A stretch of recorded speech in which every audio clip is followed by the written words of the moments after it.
అది వెలుగు వస్తుండగానే ఆ కారణ శరీరంలో ఉండినటువంటి ఆ సంస్కారాలు బయటకు వచ్చి ఇప్పుడు ఈ పని చేయాలా, ఈ పని చేయాలా, ఈ పని చేయాలా అని మొదలు పెడుతున్నాయి. ఆ విధంగా జరుగుతూ ఉంటుంది ఈ శరీరంలో మొదలు.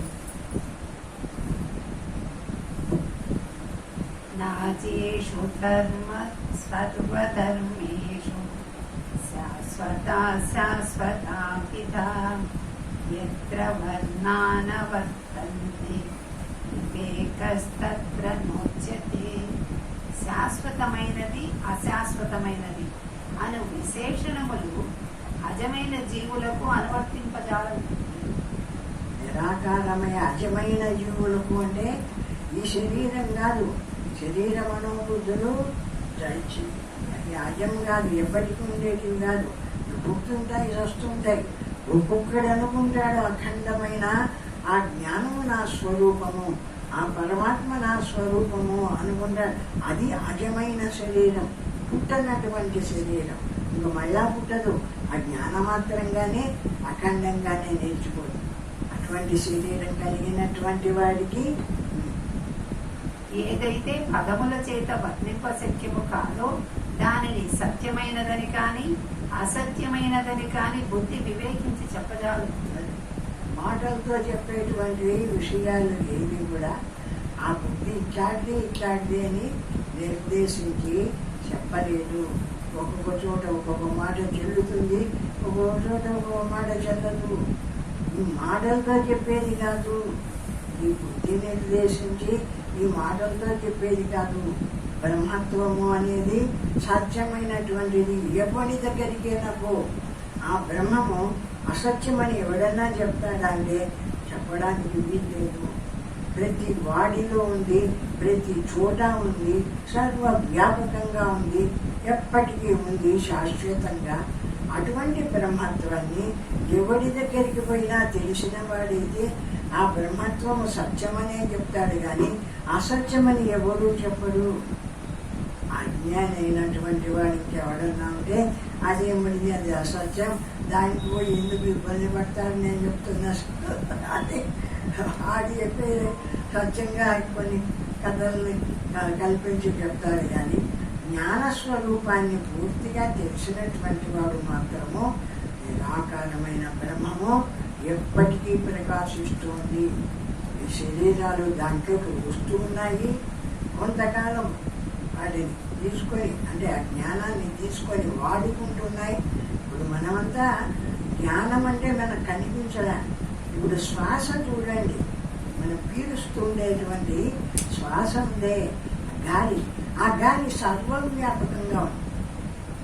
సర్వవ్యాపకంగా ఉంది కాబట్టి అందరూ పీలుస్తున్నారు, విడుస్తున్నారు. కానీ వాడి పని అయిపోయింది అంటే ఈ శ్వాసను ఇక్కడికి విడిచిపెట్టేసి వాడు ఇంకా పీడించకుండా పోతున్నారు. అట్లనే ఉంది ఈ జ్ఞానస్వరూపమైన పరమాత్మ స్థితి కూడా సర్వవ్యాపకంగా చిదాకాశ రూపంగా జ్ఞానాకాశ రూపంగా సర్వవ్యాపకంగా ఉంది. ఆ జ్ఞానాకాశంలోకి మన శరీరం వచ్చింది. ఎంతకాలం ఈ శరీరం ఉంటుందో అంతకాలం ఆ జ్ఞానాన్ని వాడుకుంటూ ఉంది. శరీరం వచ్చింది కాబట్టి శరీరంలోకి ఆ జ్ఞానం ప్రకాశిస్తుంది. ఎంతకాలం ఉంటుందో అంతకాలం ఉంటుంది. ఎప్పుడు శరీరం పోతుందో శరీరం పోతుంది, జ్ఞానం సర్వవ్యాపకంగా అఖండంలో కలిసిపోతుంది. అది ఏం పోవడం లేదు, రావడం లేదు. ఎప్పుడు వస్తే వాడు తీసుకుంటున్నాడు, వాడుకుంటున్నాడు. నువ్వేం నా గాలిని పీలుస్తున్నావేని ఎవడు అడగలేదా? అట్లా నా బ్రహ్మస్వరూపాన్ని నువ్వు వాడుకుంటున్నావే అని ఎవడు అడగడానికి వీలు లేదు. అంటే దానికి ఏ రూపము లేదు. వీరిది అనిపించడానికి దానికి ఒక రూపం ఉంటే ప్రత్యేకంగా ఎవరిదైనా ఎవరి జ్ఞానమైనా ఏమైనా ఒక కోణిలో ఉన్న జ్ఞానానికి ప్రత్యేకం ఉంటే ఆ జ్ఞానాన్ని ఇంకొకడు వాడుకుంటే నా జ్ఞానాన్ని వాడుకుంటున్నావే అని నేను అడగచ్చు. ఆ జ్ఞానానికి ఏ రూపము లేదు, నిరాకారం. ఇప్పుడు ఈ శ్వాసకు గాలికి ఏ రూపం ఉంది, ఏ రూపము లేదు. అందరూ వాడుకుంటున్నాడు, విడుస్తున్నాడు, పోయిన వాడు విడిచిపెట్టిపోతున్నాడు, వచ్చేవాడు మళ్ళా తీసుకుంటున్నాడు, అంతే. ఆ విధంగా సర్వవ్యాపకంగా ఉండేటువంటి ఈ జ్ఞాన ప్రకాశమైన పరమాత్మ స్వరూపంలోకి శరీరాలన్నీ వస్తున్నాయి. వచ్చినప్పుడు ఆ శరీరం అన్నీ కూడా ఆ జ్ఞానాన్ని వాడుకుంటూ ఉన్నాయి. ఎవడ సొంతం కాదు. వీడి మనోబుద్ధి ఎట్లుంటుంది అంటే, అయితే వీడికి కర్మ ఉంది. కర్మ ఉంది కాబట్టి వీడు ముందు జన్మలో ఏవేవి చేసుకున్నాడో ఆ కర్మ వాసన ఉంది కాబట్టి ఈ శరీరంలో కూడా ఆయా పనులు చేయడానికి ఇష్టపడుతూ ఉంటాడు. నేను ఏ పనులు చేయవాలా, ఆ పనులు చేయవాలా, ఆ పనులు చేయవాలా అంటున్నాడంటే అది ఈ జన్మలోది కాదు. ముందు జన్మలో నుంచి వచ్చిన సంస్కారాలు వాడిలో దాగి ఉన్నాయి కాబట్టి ఆయా పనులకు ఇష్టపడుతూ ఉంటాడు. ఆ పనులు చేయడానికి ఈ జ్ఞానాన్ని వాడుకుంటూ ఉన్నాడు. దీనిలో ఉండేటువంటి సంస్కారాలకు కానీ వీడు అనుభవించే అనుభవాలకు కానీ సంబంధించింది కాదు ఆ జ్ఞానం. ఆ జ్ఞానం దేన్ని అంటుకోకుండా అంతటినీ ప్రకాశింపజేస్తూ ఉండేటువంటిది జ్ఞానం. శ్వాసనే తీసుకోండి, అందరూ అనుభవిస్తున్నారు. శ్వాసను వచ్చిన వాడంతా అందరూ విడుస్తున్నాడు. ఎవరికి కనిపించడంలే. నా శ్వాస నీ దగ్గరికి వచ్చిందని, నీ శ్వాస నా దగ్గరికి వచ్చిందని ఎవరికైనా కనిపించిందా? కనిపిస్తే పట్టుకోండు వీడు, నా శ్వాసను పెంచుతున్నామని. అట్లా కనిపించకుండా రూపనామరహితంగా ప్రకాశిస్తోంది గాలి. ఆ విధంగా ఒక శ్వాసకే ఉంటే ఇందులో ప్రకాశించేటువంటి శుద్ధ జ్ఞానస్వరూపం ఉంది పరమాత్మ. అది సర్వవ్యాపకంగా ఉంది. సర్వవ్యాపకంగా ఉండే పరమాత్మలోకి ఒక్కొక్క శరీరం వస్తుంది. వాడి శరీరం ఎంతకాలం ఉంటుందో అంతకాలం ఆ జ్ఞానాన్ని వాడుకుంటున్నాడు. అయిపోతూనే ఆ శరీరం పోతుంది, జ్ఞానాన్ని ఇక్కడే విడిచిపెట్టిపోతుంది. ఆ విధంగా అఖండమై సర్వవ్యాపకమైన జ్ఞానస్వరూపము ఎవరి సొమ్ము కాదు, ఎవనిది కాదది. అఖండము, అనంతము, సర్వవ్యాపకము అటువంటి జ్ఞానస్వరూపమే మన స్వరూపం. దేహాన్ని పట్టుకొని ఈ దేహంలో కూర్చొని నేను నా జ్ఞానం అనుకుంటున్నావే కానీ ఈ దేహము లేకపోతే అంతటా ఉండే జ్ఞానమే కదా నీ జ్ఞానం. నీ జ్ఞానం ఏమన్నా సపరేట్గా నీలో వచ్చిందా? ఏ జ్ఞాన స్వరూపము అఖండమై సర్వవ్యాపకంగా ఉందో ఆ జ్ఞానంలోకి శరీరం వచ్చింది. ఆ జ్ఞానం దేంట్లోకి వచ్చింది కాబట్టి వాడు వాడుకుంటున్నాడు. ఎన్నాళ్ళు వాడుకుంటాడో, ఎన్నాళ్ళు బతికితే అన్నాళ్ళు వాడుకుంటున్నాడు, విడిచిపెట్టిపోతున్నాడు. అంతేగాని అది ఎవడి సొమ్ము కాదు, ఏ రూపం ఉండేటువంటిది కాదు. ఆ జ్ఞాన స్వరూపమైన పరమాత్మ.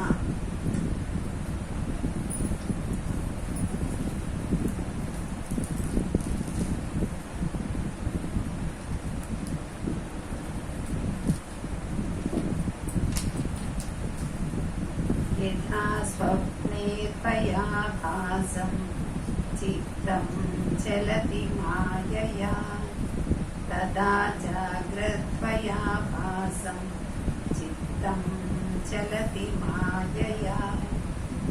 స్వప్నంలో మనస్సు విభక్తమై తాను పనిచేయుచున్నట్లును తానే వివిధ దృశ్యములను చూచుచున్నట్లును ఎట్లు భ్రాంతి చెందుచున్నదో.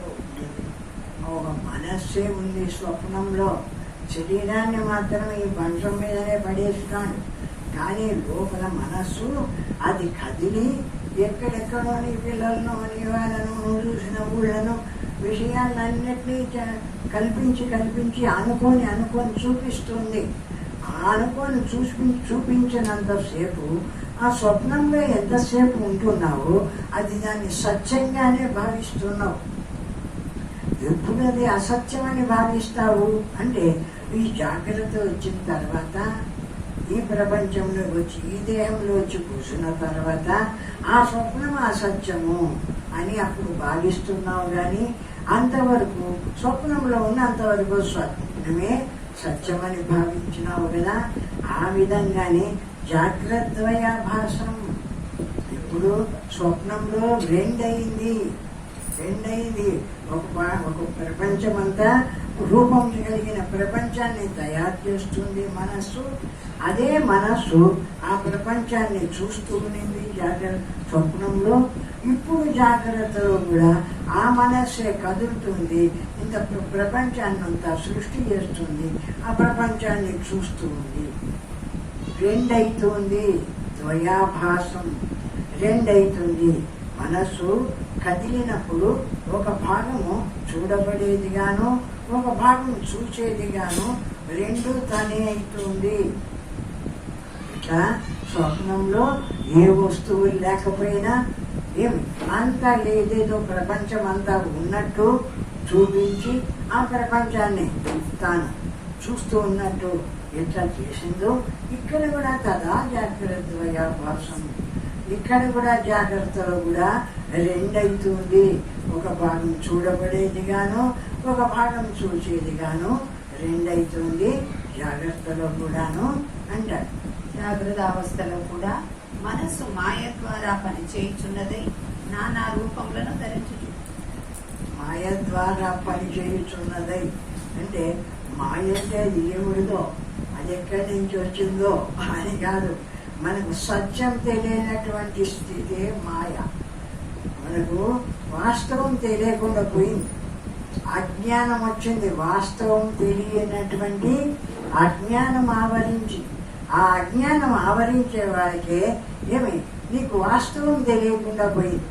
ఇప్పుడు స్వప్నంలో వచ్చినటువంటి ప్రపంచాన్ని కూడా అది కూడా అక్కడే సత్యం అనుకుంటూ ఉన్నావు, అక్కడ వచ్చే సుఖ దుఃఖాలు అనుభవిస్తూ ఉన్నావు. ఎందుకు? నీకు జ్ఞానం లేక, ఇది అబద్ధము అని తెలుసుకునేటువంటి జ్ఞానం లేదు కాబట్టి అప్పుడు అదే సత్యం అనిపించింది.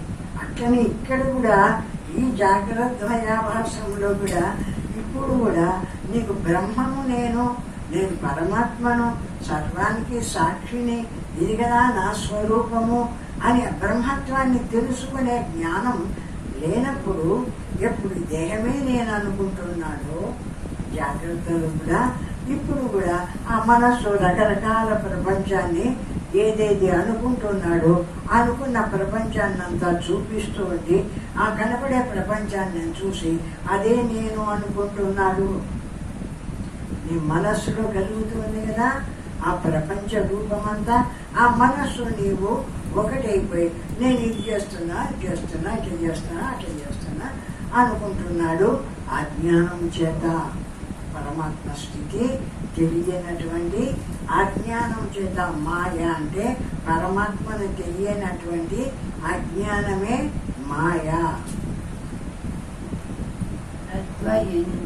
ద్వయాభాసం చిత్తం స్వప్నేన సంశయః అద్వయం చ ద్వయాభాసం తథా జాగ్రన్న సంశయః. మనస్సు ఒక్కటే అయినప్పటికీ స్వప్నములో వివిధముగా విభక్తమవుతున్నదని మనకు నిస్సంశయముగా తెలియదు. ఆ మనస్సు ఒక్కటే కదా అక్కడ ఉండేది. శరీరం కూడా పంచం మీద పడిపోయా, ఈ ఇంద్రియాలు ఏవి పని చేయలే, కళ్ళు మూసుకున్నాము ఏవి చూడలే. కానీ మనస్సు ఒక్కటే ఉంది స్వప్నంలో. ఆ మనస్సే ఏం చేస్తుంది? ద్వయాభాసం రెండైతుంది. ఏం రెండు? ఒకటి చూడబడే ప్రపంచాన్ని సృష్టి చేస్తూ చూడబడే ప్రపంచంగాను, ఒకటి ఆ ప్రపంచాన్ని చూస్తుండేదిగాను రెండయింది. ఆ మనస్సే రెండు భాగాలైంది. చూసే భాగం ఒకటైంది, చూడబడే భాగం ఒకటైంది. ఆ విధంగా ఈ ప్రపంచాన్ని తనే సృష్టి చేసి వాస్తవమైన కాకపోయినా ఒకటి ఇది ఉంది అని ఆ మనస్సు రకరకాలుగా భావిస్తూ ఆ ప్రపంచాన్ని అంతా సృష్టి చేస్తూ ఆ మనస్సే మళ్ళీ ఆ ప్రపంచాన్ని చూస్తూ ఆ విధంగా రెండైతుంది. ద్వయాభాసం రెండైతుంది. అట్లే జాగ్రత్త అవస్థలో కూడా ఒకే మనస్సు వివిధముగా విభక్తమైనట్లు నిశ్చయముగా గోచరించుతున్నారు. ఇక్కడ కూడా అంతే. స్వప్నంలో ఒకటే రెండయిందో, ఒకటి చూడబడే ప్రపంచంగాను ఆ ప్రపంచాన్ని చూసేదిగాను రెండయిందో స్వప్నంలో.